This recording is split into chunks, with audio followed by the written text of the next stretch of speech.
Alright guys, so we need to talk about a few things. First, starting off with Rich and Felicia. So I made a video yesterday after Rich and Felicia were getting into all sorts of drama on social media, after Rich went live and revealed that he didn't lick Felicia from the Ruta to the Tuta like she claimed on the show because she missed a spot. Well, of course that made Felicia upset. She clapped back. And you want to know what's hilarious?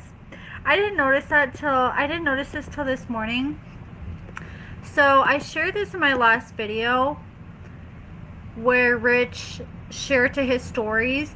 When you go down to eat, but the cat got whiskers. And he shares that scene from where he was crying on Love During Lockup when he went and met up with that sidekick. He shared this story post and I realized this morning he tagged me in it. Okay. So you wanted this to get seen by the blogs, which I thought was hilarious. Okay, so Felicia posted on her TikTok, this is what she had to say.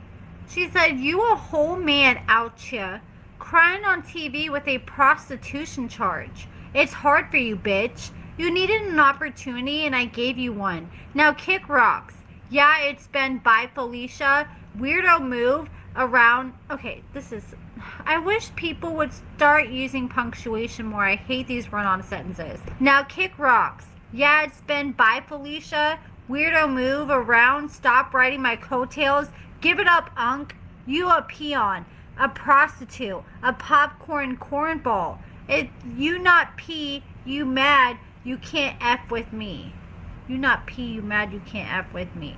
And that's what I'm confused. Is she trying to say he's like selling himself, like he's the prostitute? Or is he someone who's paying the prostitutes and he got busted that way? Because I was like, okay, he must be going out. Maybe he got busted in a raid or something, trying to go see a call girl he met online. But then when she's like, "No, you're a whole prostitute," it sounds like he got busted trying to sell his ass. After all that, Felicia came out and said, "Nobody call me for real, text me, just leave me alone for the rest of this week. I don't give a F who you is or what it's about." And we got Kristianna. And here is her latest mugshot after she was arrested on July 1st. She was held on a $10,000 bond and she was arrested for burglary in the third degree, theft from a motor vehicle. She was previously arrested just a month prior in June, and then she was arrested for unauthorized use of a credit card under $1,500, drug possession of a controlled substance, and possession of drug paraphernalia. And you can just tell from the sores all over her face that she's obviously struggling. And Sarcasm and All Things Lockup, shout out to them on Instagram, they revealed that Kristianna was previously arrested on June 14th for similar charges for third-degree burglary, which was a theft from a motor vehicle, and possession of drug paraphernalia. So she ended up pleading guilty to one of the burglary charges and the unauthorized use of a credit card charge, and both charges are aggravated misdemeanors. So because of her plea deal that she took, all the charges were dismissed, and according to the Iowa court records, Kristianna was sentenced to 2 years in prison for each of the two convictions, so she can serve up to 4 years in prison.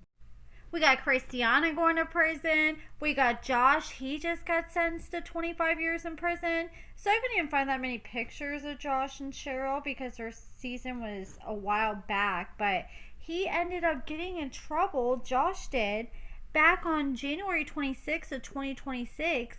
He ended up pleading guilty to possession of more than 50 grams of fentanyl with intent to distribute and conspiracy to distribute or manufacture more than 112 grams of a controlled substance. So specifically, he was trying to sell meth, heroin, ketamine, or it could have been bath salts, and he was sentenced to 25 years for each charge, and his sentences are concurrent, so he'll be able to serve them at the same time.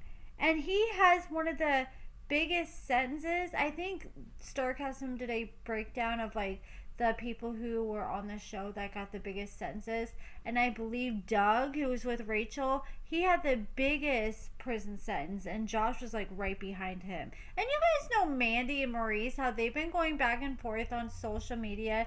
Like Maurice was acting like he was single. He was calling out Mandy because she left him a voicemail where she called somebody else baby.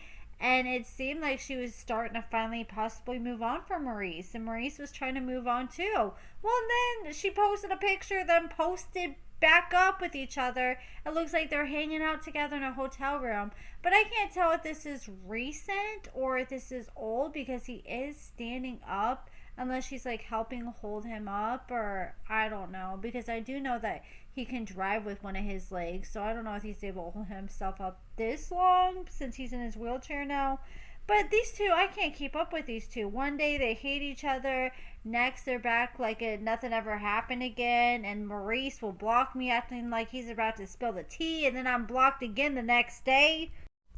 Then we got Jade and Chris, and it's obvious these two are back together. She was saying in a live like a month ago, oh no, Chris is ew to me. We're not together. But they're taking family pictures together. They go out like they're on dates together. And then they sold their house that they had in Naples. And then they got a rental house together that they're all living in as one big happy family. So they did end up selling their house in Naples, Florida, that they ended up spending like, I think it was either $400,000 or $500,000 they bought the house for, and they turned around and sold the house for $800 and something thousand.